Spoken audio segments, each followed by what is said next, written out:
Good day, everybody. From the law firm of Shihab, Burke, I'm Sam Shihab, and with me. Brian Burke.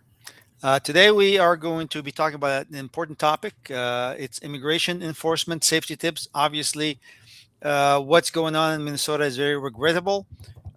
We obviously, as immigration attorneys, strongly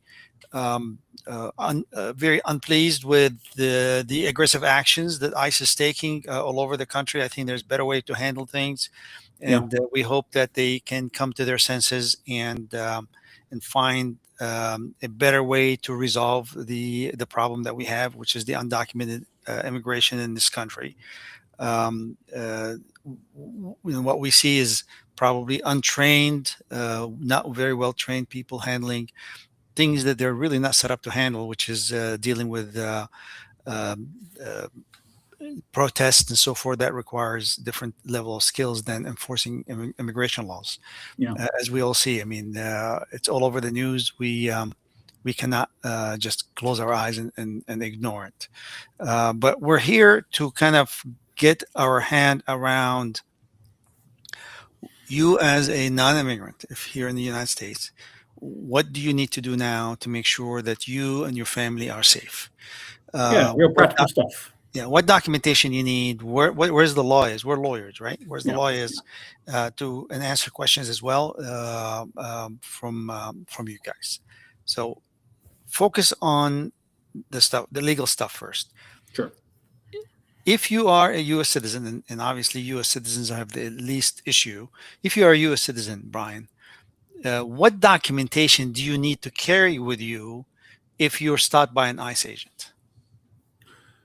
Nothing. Your U.S. citizens are U.S. citizens. They are not required to report to the government in general. They're not required to document their lawful non-immigrant status because they're U.S. citizens, essentially. Yeah. I'm not here to advise U.S. citizens because obviously when it's nothing, it's nothing. But I can tell you what I do. I'm an immigration attorney. I am at the border a lot. I am at Homeland Security offices a lot. I'm in government offices a lot. I'm traveling. As a matter of fact, I was on the other side of the U.S. On a case and back here in Dublin, Ohio, over the weekend. I carry with me, and I can share with you. I have a U.S. passport card.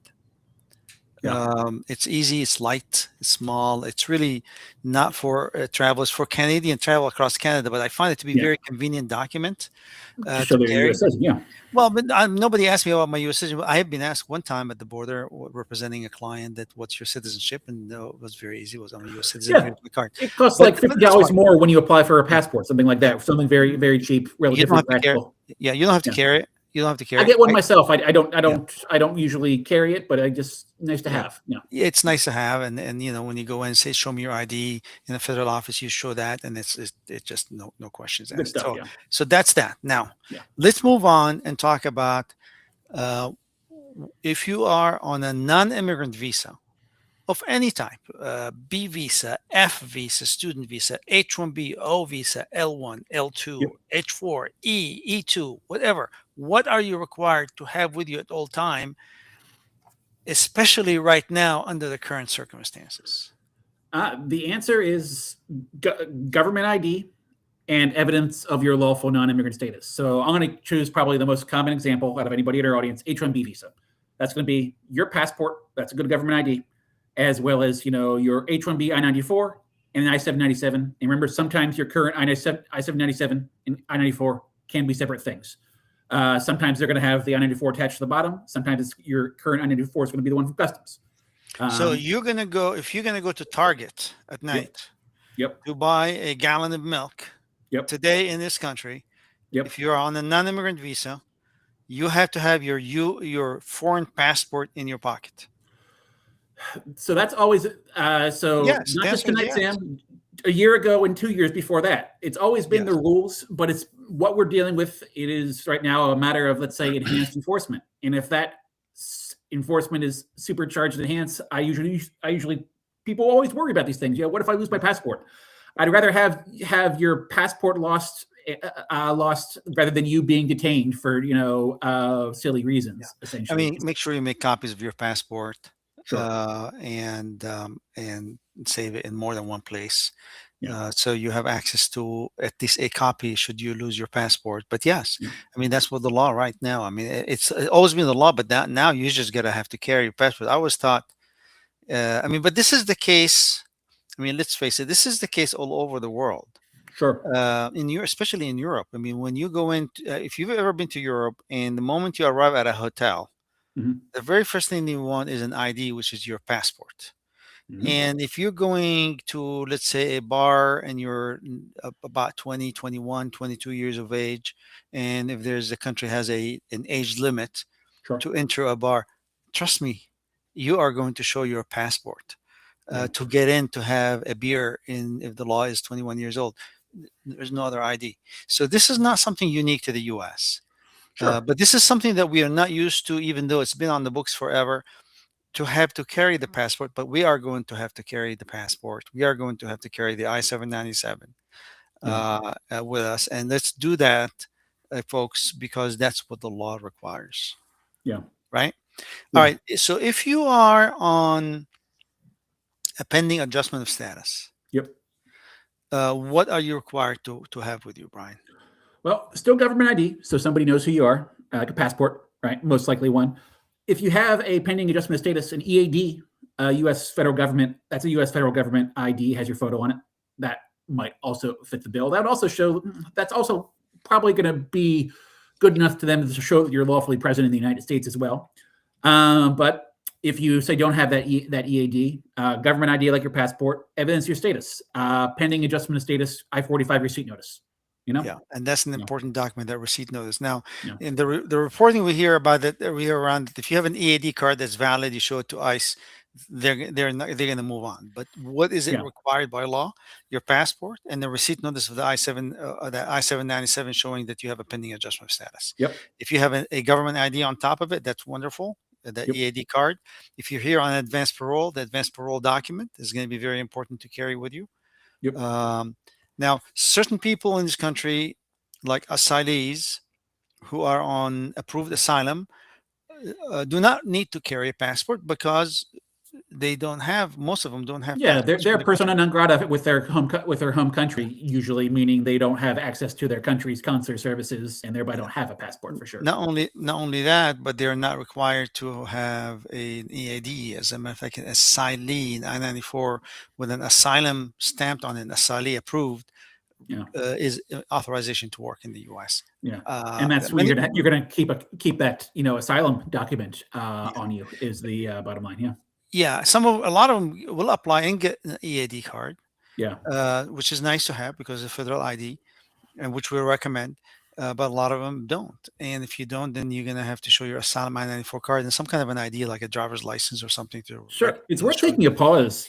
Sometimes people ask me, they say, Brian, why would I want XYZ? I had a client in their office just last week who is a U.S. citizen, but only has their U.S. passport. They don't have their naturalization certificate anymore. The Department of State lost it on them. And I said, man, in this world right now, you should have as much evidence of your lawful status in the United States as you can, because just losing one of those things can really put you in a tough spot. So anybody out there who's sort of maybe not taking advantage of all the things that they can get in terms of immigration, depending on your circumstances, take them, get them. Don't leave yourself in a potential bind later by thinking it's not going to be a problem, because sometimes things get lost. The list of U.S. citizens wrongfully deported by the U.S. government dating back to the last 50 years is a lot longer than anybody can keep. So the fact that you're a U.S. citizen does not mean that a mistake will not happen. Trust me. So you need definitely to provide proof and have access to it as quick as possible. Member of the Native American tribes are legally authorized to be in the U.S. by treaty with the U.S. Many of them are not U.S. citizen, but they are legally entitled to stay in the United States, and you have to have a tribal card that you can present. And Canadian tribal members are also entitled to be in the United States and be here legally and work Yeah. legally. Yeah. But these are minority cases, and they are not part of at least this part of the world. But on the west part of the U.S. it's a common thing. Bigger thing. Yeah. Yeah, so that's a big deal, Yeah. and that's important. Did we forget anybody? I think we've hit the broad strokes of who we want to talk about, the people who primarily make up our audience here. I think, Sam, there's some maybe general sort of questions to sort of fill in the gaps between the information we put out here. One, what if I lose my document? You're telling me to carry those important records around with me. What if I lose them? Isn't it a dumb idea to carry those things around? Okay, so if you lose these documents, first of all, you have to take steps to apply for replacement. Sure. Also, what I recommend is to file a police report if there is a stolen record or something like that. Yeah. So if the document is stolen or something, if it's lost, then there's no concern of criminal action or conduct, then you don't have to. But if there is, I would file a police report because that protects you. Yeah. You have to file for a replacement document, and once you file for a replacement document, you typically get a receipt notice of the replacement I-94 replacement, naturalization certificate replacement. Of course, U.S. citizens don't have to carry anything anyways, but you need this replacement document, and then also you need a photocopy of the lost document. If you don't have one, go to your lawyer, go to your attorney. Yeah. We live in a digitized world. It's very difficult for me to believe that you do not care, don't have access to a copy of the lost document. These will probably might save the day for you if you're stopped by ICE to show that you applied for a replacement, you have a receipt notice of the replacement, you have a copy of the lost document, and perhaps you have a police report of the document that was lost and the circumstances under which it was lost. I was asking you a different question. What happens, I was asking more the question, if I have my originals, aren't I going to lose them out there in the world when I'm carrying them around because I don't want to have a problem if I get stopped by a government official? Well, the question I answered was a good question. I know it's a good question you didn't answer. Now, I'll let you answer the next one. I mean, as Sam said earlier, I guess I'll answer my own question is, we're here to talk about what the law is. And I guess, the law always has a component of discretion in it, whether or not they choose to put somebody in removal proceedings, prosecute a crime, etc. But in this world, the messaging that we're getting is you're going to have a problem if you don't have your documents on you. And thereby, as a bunch of responsible attorneys, we can't recommend anything else. I think, eventually just sort of becomes part of your life.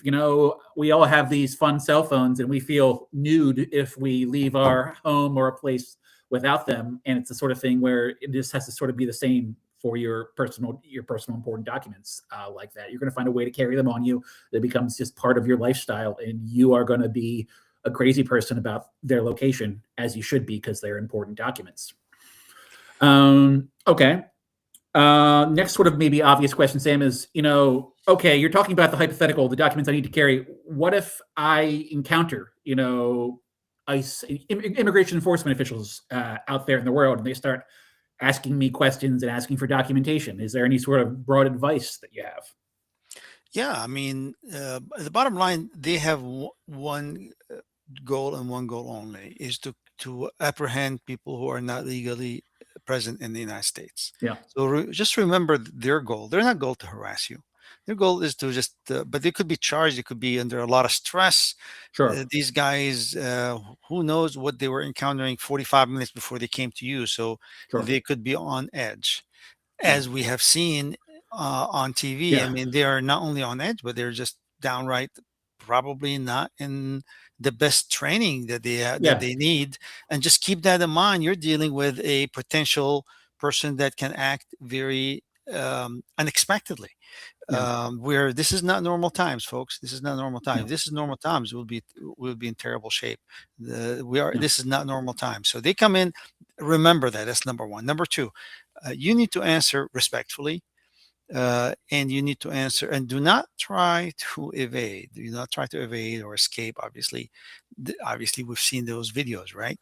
What happens when that happens? They are just not necessarily following the law. You just answer respectfully, bottom line, what they are trying to find out is whether or not you're legal in the U.S. and trying to give Yeah. them the information they need, answer their question, short answers to the point. Just remember, their questions typically related to the fact that are you legal in the U.S. Yeah. So they may come and ask you, "Are you born here?" Yeah.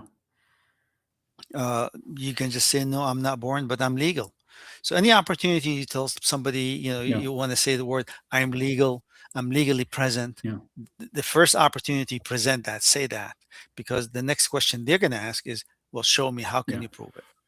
And then you divert this conversation in the Yeah. right I guess direction. wrapped up in Right. this, there's sort of anxiety. Well, what if they get it wrong? What if they don't care? What if they don't like my documents? They don't care about my documents. They're in another set of mind. And this, is sort of the same. You just have to sort of deal with that as an attorney. I'd rather be dealing with a client that's detained and trying to figure that out rather than having a client that's detained and, also being charged with a crime or is also injured because the situation has gotten There's a gotten resistance or escalated than something. that. Yeah. Yeah. The thing of it is, at the end of the day, is those guys are out grabbing Yes. people, and they are not only are they grabbing, but they're also shooting the wrong people. Yeah. Right? They're grabbing the wrong people. You could be one of those people being apprehended in error. So this is not, you would not be the first person, but you don't want a situation to escalate from an apprehension to a physical Yeah. altercation, because this is not in your best Yeah. interest. They're armed, they are outnumber you, and they are on edge. Yeah. So understand that there's going to be a process after you're apprehended to confirm the facts. And that will give you a second opportunity with somebody slightly more informed, slightly more educated within their system to present your case. And if you're able to contact your attorney, if you have an attorney who can assist in providing additional help to clarify, they are happy to be informed about your legal status because they don't want to apprehend the Yeah. wrong The people. lawfulness of your That's not what you status in the want to United do. States is a legal question, and if somebody gets it wrong, it's ultimately probably going to be up to an attorney to help you resolve that rather than just sort of handling it yourself, essentially. Yeah. So we have a website called We do. immigrationquestions.us. You can drop questions there uh, in confidence, and we will answer them for you. I know a few came through the Mhm. weekend, through the last week, Brian. So we can grab these. Also, feel free to drop your questions live here on the channel right now, and we will answer them Yeah. as well. We can try to get as many questions as we can in the next 10, 15 minutes that we Oh, have. I'm gonna put one And up for you, a live one for you right now while I go digging into immigration.questions.us real quick. Sam, is certainly, Nexus/global entry card an okay substitute for carrying my passport?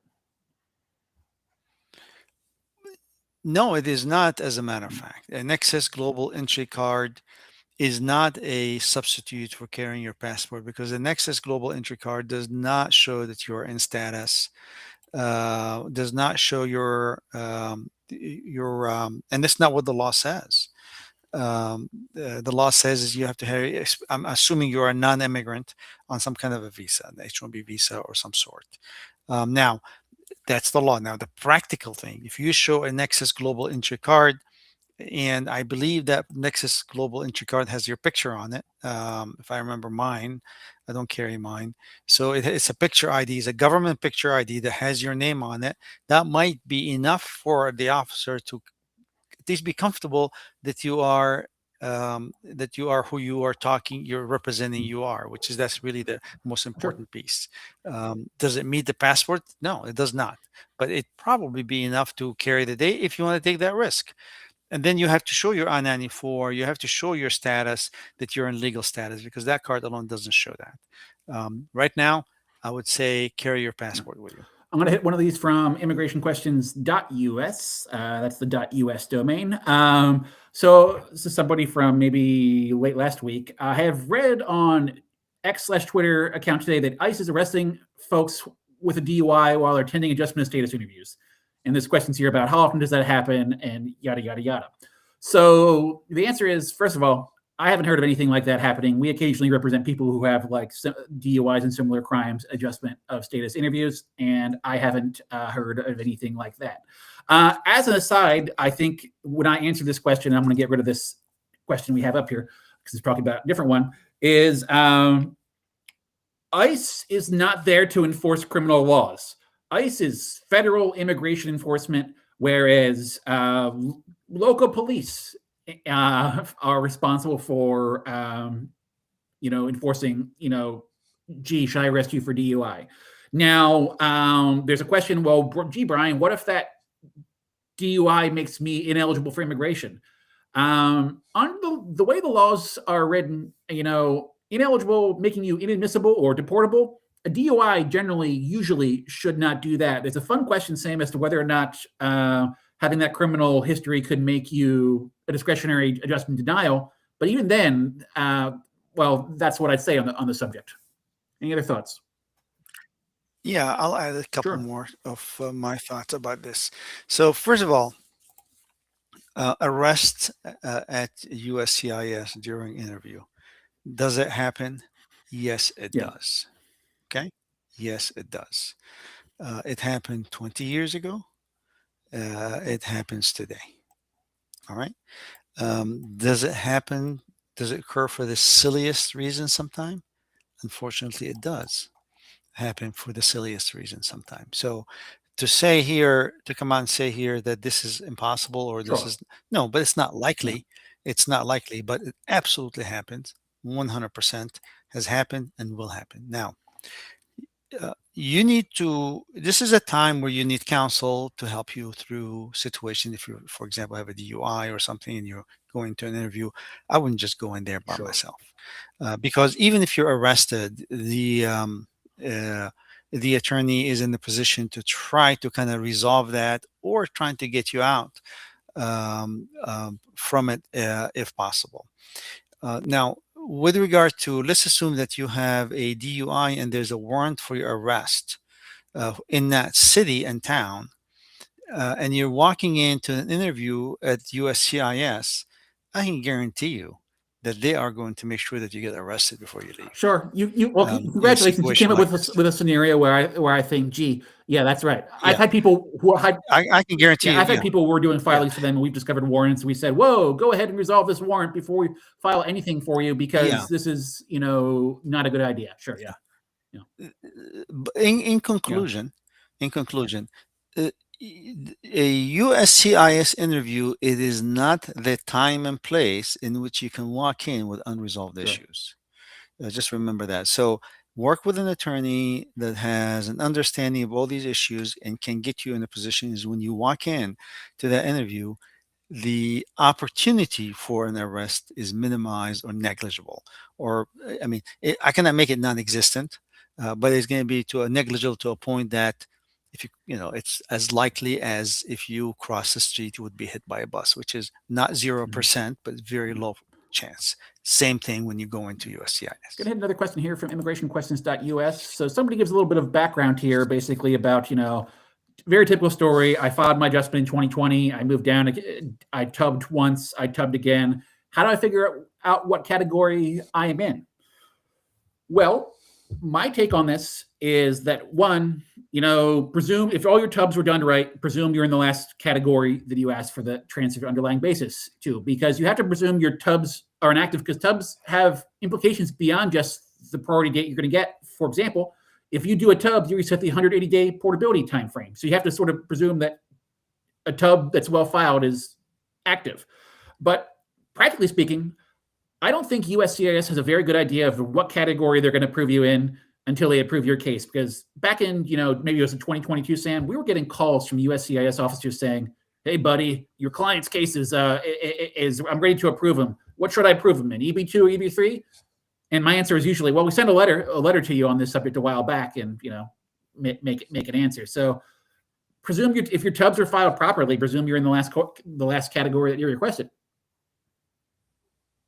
Yes, I'll add a couple Sure. cents to that. Tub means transfer of underlying basis, just for everybody that don't have that understanding what tub is. And that's when you move from EB2 to EB3 and you transfer the underlying I-140 from one category to the other, and there are rules associated with it. An example of the interview I had on Friday. for employment based. This was a supplement J, self-employment supplement J, presented on the day of the interview. I was impressed, by the way, that the FedEx that was sent 48 hours before made it to the file. So when I walked in, I was able to see it sitting on top, which was Very nice, but was not read, not reviewed, have absolutely As I no would idea expect. what's Yeah. going Yeah. on. We talked about Yeah, this and before so before you new left when this they, article. Yeah. Yeah. Yeah. yeah. So how you figure out where you at? I think you begin by understanding what Brian just said, which is really they don't know where you Yeah. at because nobody's reading anything. You can file all that paper, nobody's looking at it until the moment they're going to decide the case. They're going to say, okay, what's this case here? Yeah. What's going on? Secondly, you need to understand if you've done everything correctly, because if you've not done any something, like you said, there are things to be done right, and if you didn't do it right, there's an opportunity for it to be ignored, or it could, your case does not go in the Yeah. right direction.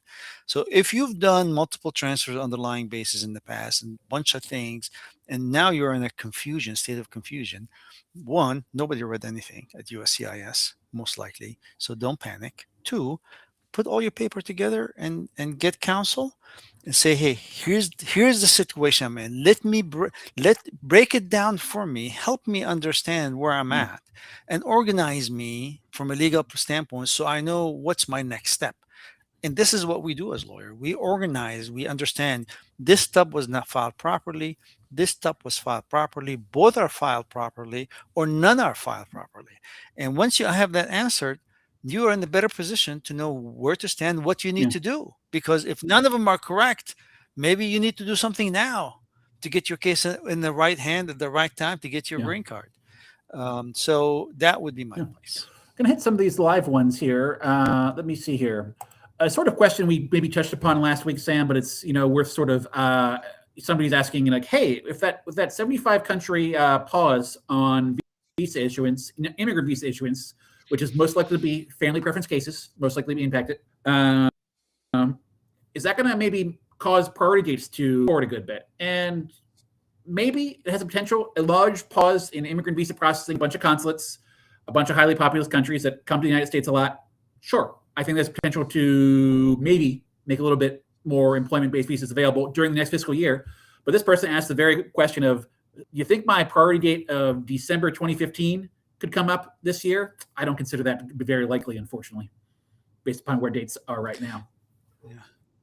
Plus, we don't know what the pause, the length, and the duration, because it's going to have to be the magic time, Brian, for the pause. Meaning that a long Yeah. pause, you can lose all these green cards. But there's a cross flow, Yeah, going obviously, from the family to but the also employment preference. Yeah. yeah. But if there's a pause, that pause is not family only. That pause is employment based on the Yeah. instructions. Just I guess It's not clarified. Yeah, it's not clarified. So we could lose green cards from the employment based, because if they're pausing and they're not processing anything, are they shifting them here in the U.S. I would and think giving so. people I green think cards they'd here? say, okay, well, those are available for adjustment. If they're not giving those, because there's some employment-based cases that go in the consulate. Hey, if we're not giving out those employment-based cases at the consulate, let's give them to the adjustment applicants in the United States. Except that if there's a pause, but not a suspension, in which case they're holding them and not moving them. Yeah. I mean, I can see a scenario in which it's held but not being reutilized, in which case A they're lost. visa So number we don't know. grab, but not take it and Yeah. allocate it. Yeah. The actual impact is impossible to predict. I would agree. I would agree. Agree with that. That's what I would say. I think what I usually tell people about the visa bulletin anymore, Sam, is that as soon as I try to predict it, it makes a fool out of me. So I try to avoid doing it. Those who publish it, okay, they don't know what the results are. They're based upon the data they have for a given month. They don't know where it's going most as far as we perceive. So another one of these live ones, Sam. I have sent my H-4 and EAD applications to USCIS in Arizona 2 weeks ago. Not received any response. No filing fees have been debited from the bank. How long should I wait for, and what are the next steps? A good question. Well, how much time do we have to talk about this? So this clearly kind of depends upon where you're at. I guess. If the H4 status and the H4 EID are not expired, right? I'd say, well, if you have time left on the I-94 for H4, I'd say, well, you have time to figure this out, because the nightmare first scenario for any attorney's head, and should be for you, is, oh boy, have they gotten my extension timely? You know, would you agree? Yes, I mean, obviously, yeah. But the other thing I want to highlight is we have seen things uh, uh, not cashed beyond two Yeah, weeks. it's been We slow. have seen that now, and we have had success in doing a retroactive, what we call a Yeah, non-proton, retroactive request to correct a government error when they lose the document, and we've seen that recently happening a lot. So don't wait too long. If you did this on your own, and if you have time left, consult with an attorney to look at the situation to put you in a better position. If you cross that I-94 expiration date, it's not the end of the world, although your options start to become very yeah, limited, and you're really subject to some relief from the government recognizing that they may have made an error. Also, they could read the numbers on that credit card charge wrong. We've seen that happen. They destroy this immediately. You don't have a recourse to prove that they made a mistake. And the number two was very clearly number two, and they entered it by mistake to be a four. You don't have that recourse. So if you need, if this case is stuck, get a lawyer. This is not a time where you need to just wait and sit down. If you have plenty of time, maybe you can play with that time a little bit, but don't cross that I-94 expiration date. And if you crossed it, act, because if ICE stops you and you don't have any evidence, you got a problem. yeah. So yeah, these things to be taken Yeah. seriously Well, right now. somebody said, this person has said in the comments here, they have a visa till June of 2026, and basically they've been Nice. slow, I which feel means you better. have time to play with, essentially. But it might require you to. It could be a long time before you get, if they've rejected a case. It could be a long time this climate before they get it back to you, which means you have to really keep an eye on that and potentially find. Sam, I'm going to allow one more question, because somebody in our immigrationquestions.us has said, "Hey, I am posting this because you guys missed my question on the last two sessions, and Please darn do it, it. I can't allow that." Okay, Absolutely. so, and I'm just going to get this question off the screen here, and I'm just going to read it aloud because it's quite a long one. So, we applied for adjustment of status in October 2020, priority date September 2013, EB3 India. So, I think it's about current now, maybe very close to it.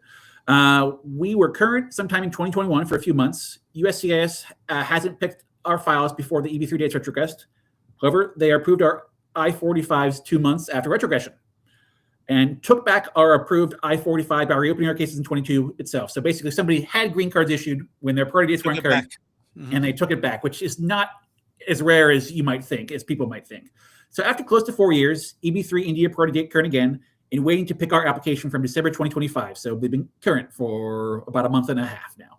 USCIS sent a medical RFE a few months ago, replied the same, and the cases are sent back to case remains pending status, and we're not current when we send out RFE response. Can you guide us on what actions should we take now for USCIS to pick our green card cases and actually make a final decision? Well, when I dealt with this last time, we've raised enough stink that we were promised that the moment the visa availability opens again, they're going to take this case and resolve it. Yep. And that was resolved for us. Mhm. And that's what you should typically be doing, Raise is stink. just raise big stink about it the Yeah. first time around. Stink that lasts, the smell of it lasts long enough that they'll remember next time you become current. Now, Yeah. obviously, if you just went along and did it, they don't remember you. You're just back in the file. Who knows Yeah. where the file is right now? Yeah. Is if the priority is closed down, it's too late. If No, it's it seems like open, it's still current now. yeah, Yeah. you need to get aggressive. And again, I'm sorry, this is a time where you need good advocate, good counsel, a go-getter.